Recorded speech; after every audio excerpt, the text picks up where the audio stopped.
आज एसआईटी की टीम वापस लौट सकती है और सीएम योगी को अपनी प्रारंभिक रिपोर्ट सौंप सकती है। एसआईटी जांच का आज है छठा दिन। ट्रस्ट के तमाम पदाधिकारियों से पूछताछ पूरी हो चुकी है और अब प्रारंभिक रिपोर्ट दी जाएगी 7 दिनों में। यह कहा गया था कि 7 दिनों में प्रारंभिक रिपोर्ट और 15 दिनों में यह पूरी रिपोर्ट, 2 हफ्ते में यह पूरी रिपोर्ट आ जाएगी। तो अब प्रारंभिक रिपोर्ट सौंपी जा सकती है एसआईटी के द्वारा। आज है छठा दिन।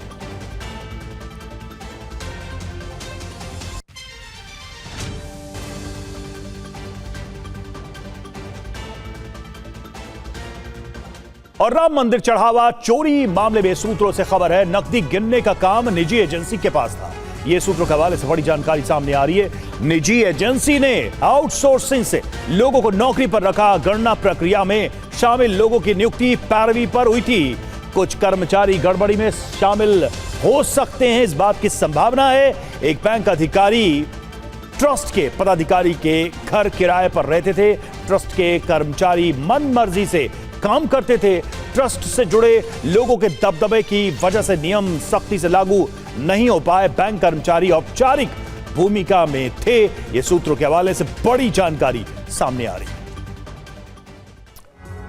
और एसआईटी ने पिछले 5 दिन में क्या क्या किया है, एक नजर इस पर भी डालते हैं। देखिए, मंदिर के कैश काउंटिंग रूम में जांच की गई और सीसीटीवी और डिजिटल रिकॉर्ड की पड़ताल की गई। चंपत राय समेत ट्रस्ट अधिकारियों से पूछताछ की गई।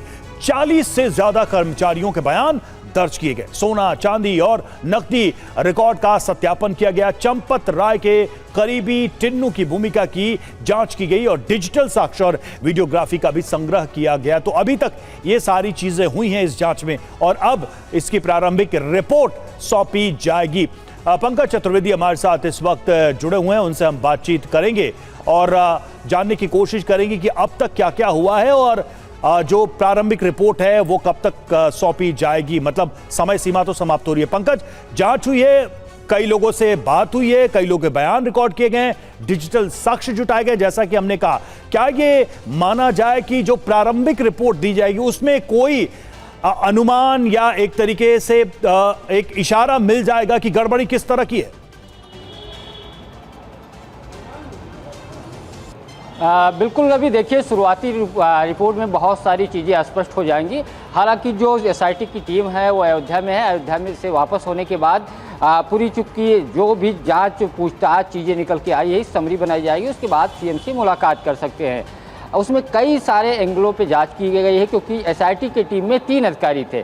विजय विश्वास पंत जो आईएएस हैं, प्रशासनिक सेवा के हैं, और एक आईपीएस अधिकारी जो हैं वो है लखनऊ के जो आईजी जोन है। इसके अलावा एक वित्त सेवा के जो लेखा जोखा के अधिकारी हैं वो उस टीम में है। यानी तीनों ने अलग अलग एंगल से जांच की है। उसकी सारी अध्यक्षता विजय विश्वास पंत कर रहे थे। तो एक तरफ पुलिस के जो अधिकारी हैं वो क्राइम, सीसीटीवी फुटेज, क्या यहाँ पे चोरी कैसे हुई, अलग अलग एंगलों की जाँच कर रहे हैं। दूसरा, जो वित्तीय सेवा के सदस्य हैं, वित्तीय अधिकारी हैं, जो विशेष सचिव वित्त हैं नील रतन, वो लेखा जोखा कैसे गड़बड़ी हुई, अकाउंटिंग में कैसे फेरबदल चीज़ों को गड़बड़ किया गया, उसकी पूरी उन्होंने मॉनिटरिंग की है पूछताछ में अलग अलग एंगलों से। विजय विश्वास पंत ने पूरा प्रशासनिक कहाँ से चूक हुई, क्या दिक्कत हुई, उन सब चीज़ों को रिपोर्ट एक समरी रिपोर्ट बनाने के बाद शुरुआती दौर में सीएम को इस बात की जानकारी दी जा सकती है। हालांकि सीएम ने कहा था 15 दिन रुकिए, 15 दिन में सारी चीज़ें निकल करके सामने आ जाएंगी और जो भी दोषी होगा वो बचेगा नहीं। अयोध्या को बदनाम करने वालों को छोड़ा नहीं जाएगा। तो फिलहाल ये पंकज, लेकिन जो सूत्रों से जानकारियां सामने आ रही हैं और जो जिस तरीके की बातें सामने आ रही हैं, बैंक कर्मचारी की जिम्मेदारी, लोगों को आउटसोर्स किया जाता था इस नकदी को काउंट करने के लिए, भी बात सामने आ रही है। और एक तरीके से प्रशासन, मंदिर प्रशासन के लोगों के इन्फ्लुएंस से इन लोगों की एंट्री होती थी। जो नियम बनाए गए उनका सख्ती से पालन नहीं होता था। ये सारी बातें सूत्रों के हवाले से सामने आ रही हैं। इसमें कितनी सच्चाई दिखाई दे रही है? जो बातें कही जा रही हैं उनका और अब तक जो स्थितियां दिखाई दे रही हैं, जो जांच पड़ताल में जो जिस सामने आया, कोई मिलान दिखाई दे रहा है क्या? देखिए, इसमें बहुत सारी खबरें निकल करके आ रही हैं। जहां तक बैंक की बात है, चूंकि जिस अकाउंट एसबीआई में अकाउंट राम मंदिर का था तो उससे संबंधित भी कर्मचारी जब गणना होती है तो मौजूद रहते हैं।